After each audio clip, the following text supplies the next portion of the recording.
From Chris Ilitch deflecting blame onto everyone else to Jake Rogers being the worst, best power hitter in Major League Baseball. The Detroit Tigers have had quite a ride so far. 1 second they are within striking distance of the AL Central lead, and the next day they are back to hopelessness. So we're finished with the first half of the 2023 MLB season, and the Detroit Tigers are a baseball team, kind of. The Tigers have been one of the most unlucky teams in Major League Baseball. When they are just a few games back at the division lead, with MLB's ERA leader in Eduardo Rodriguez pitching his best, they then get hit with the injury bug that has seemingly not left them since 2021. Eduardo Rodriguez gets hurt, Riley Green gets hurt, Matt Manning gets hurt, Akil Baddoo gets hurt, Matthew Boyd and Will Vest get hurt in back-to-back innings. The Detroit Tigers have had the injury luck of the 2021 Baltimore Ravens. Now, don't get me wrong, it hasn't been all bad. Spencer Torkelson has found some power in his bat recently, and when they are healthy, the pitching staff is really good. Also, Javier Baez has shown flashes of how great he can be. Zach McKinstry has been a solid leadoff man. Matt Vierling has been surprisingly consistent at the plate, batting around .280.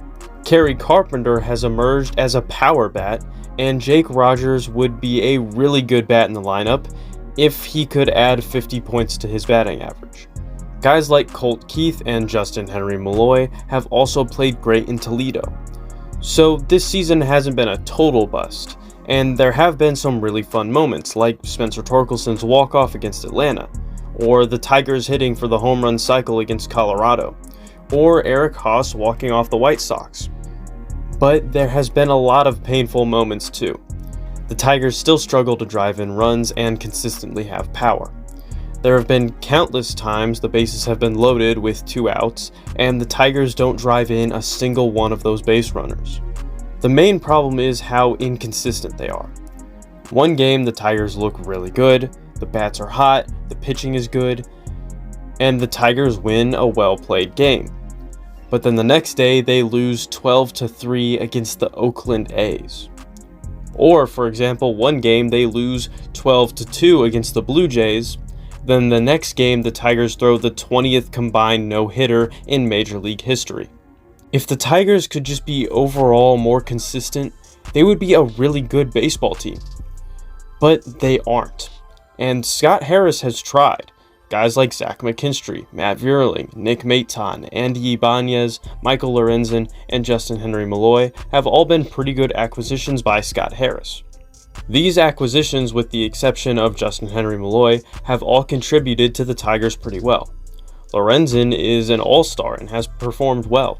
McKinstry has been a good leadoff man and a nice glove, even though he was brought in as a guy that most thought would split time in AAA this year.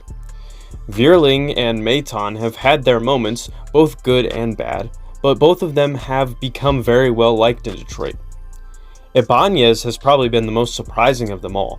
He has gone on several tears and has carved out a semi-regular spot in the Tigers lineup, which is really impressive considering his acquisition was one that most Tigers fans didn't really care about. Harris has made the best of a bad situation. There were big free agents Harris could have brought in, but he didn't. This could be because he wants to build through the draft.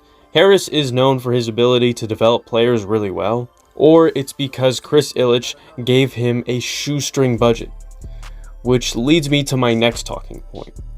The owner of the Detroit Tigers, Chris Ilitch.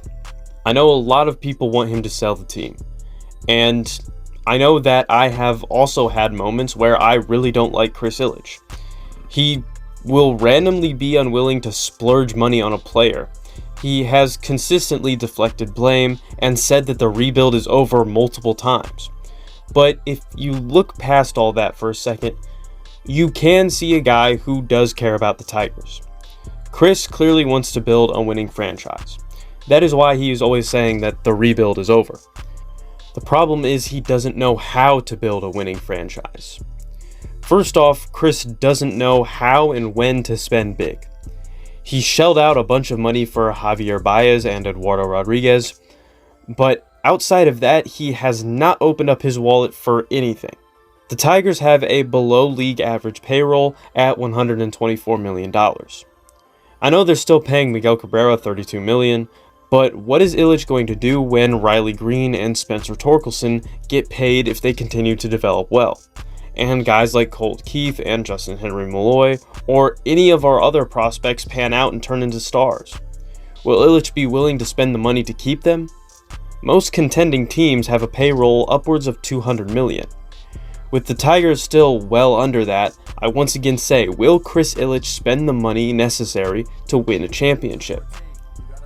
We know he has the money, and Mike Ilitch was more than willing to spend it. If Chris is willing to do the same, I don't think he should sell the team. I personally like the Ilitch family and respect what they have done for the Tigers and Red Wings. Mike was one of the best owners in all of sports, so I want the Ilitches to still own the Tigers and Red Wings. But if Chris won't do what it takes to win, then he will need to sell the team to someone who does. So overall, I do trust the front office. While Chris might not be the most trustworthy in a winning situation, I know that Scott Harris and AJ Hinch will do what it takes to win. And let's not forget, the Tigers have some good prospects coming up. And once Casey Mize comes back, the Tigers' pitching rotation will look really good. And with the 3rd overall pick in this year's draft, the Tigers took Max Clark and added another great young prospect to the list. I know the situation currently looks bleak. The injury list is so long it's hard to keep track of who all is on it. Javi has not returned to all-star form and is still swinging at sliders a foot off the plate. The Tigers have given up 10 or more runs 10 times this year and have been shut out 11 times, one of those by the worst team in Major League Baseball. But they are also still in contention for the AL Central. The prospect pipeline is looking pretty good. Riley Green and Spencer Torkelson are living up to expectations so far. The 2023 Tigers have already hit over 80 home runs in just the first half, while last year they hit 110 home runs the whole season. And the energy this team has is way better than last year. While it may not reflect in the record, the Detroit Tigers are a solid baseball team, and could be just a few good moves away from playoff baseball. And I know we said that in 2022, but that was under Al Avila. Now we have Scott Harris, who was like baseball Jesus, turning minor leaguers into above 250 hitters, and developing prospects better than Al Avila ever could. So, while this season maybe doesn't look the best, and last season definitely didn't live up to expectations, there is still hope that this team could eventually become a playoff team and a contender in just a few years. I hope that it happens soon. Tigers fans have been deprived of winning baseball for a while, and the rebuild has been declared over so many times, but it never seems to end. And that's truly what's painful about it, is we don't know what to expect. Like, one second you're really optimistic and then the next you're not, because it just depends on how you look at it. So it's really iffy on if the Tigers are ever actually going to amount to anything good like we did in 2012 or 2006. So really, we'll just have to see. I know a lot of people want Chris Ilitch to sell the team, and some people don't like Scott Harris, and some people want to fire AJ Hinch. But I think those guys are all trying to build something, and Scott Harris clearly knows what he wants to build. And I think AJ Hinch is willing to go along with it, and again, as long as Chris Ilitch is willing to spend the money, then I think we can get there. But it's really iffy. So there is just equally as much of a chance of nothing panning out and this team returning to mediocrity. You know, once again saying the rebuild is over, only for it to not be. But we have a lot of prospects in the pipeline that look really good, from AAA all the way to single A. So I think there is a chance that this team could become something. I'm Limitless Polls. Thank you guys for watching. See you next week. Never ever will I fold, even if my clothes wrinkle. Rich ain't single, but this kid'll make a whole me. You don't make the roster if that throw gon' make my toes single.